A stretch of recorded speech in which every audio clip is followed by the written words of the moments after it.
Well, the Ark of the Covenant represented the very presence of God. And the Philistines, they defeated Israel and captured the Ark of the Covenant all the way back in 1 Samuel chapter 4.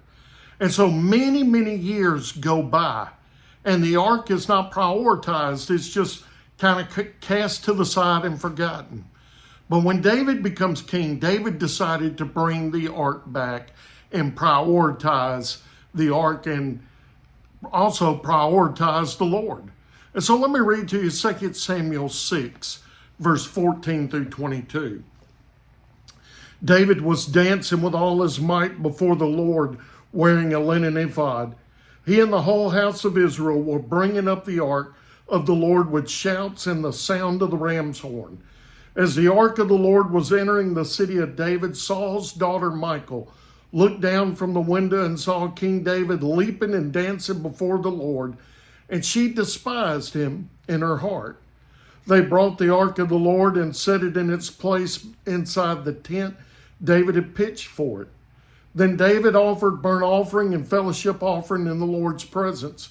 And when David had finished offering the burnt offering and the fellowship offering, he blessed the people in the name of the Lord of armies.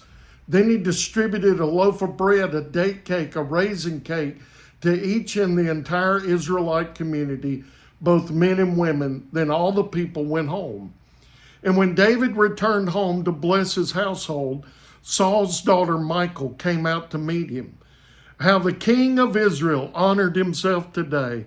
She said he exposed himself today in the sight of the slave girls and his subjects like a vulgar person would expose himself.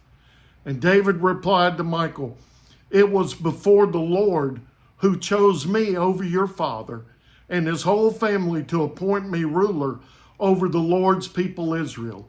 I will dance before the Lord, and I will dishonor myself and humble myself even more. However, by the slave girls you spoke about, I will be honored." David brought back the Ark of the Covenant, and as he brought it back, he danced and danced unashamed. And that was his worship between him and the Lord. He did that in an unashamed fashion. And it's a challenge to us that you and I have to live our lives in a way that is unashamed, that no matter what people look at us and what they think, that we have got to live unashamed for the Lord. And so I want to encourage you, live a life that hold your head high and you're unashamed to live for the Lord. Hope you join me again next time as we continue reading God's Word.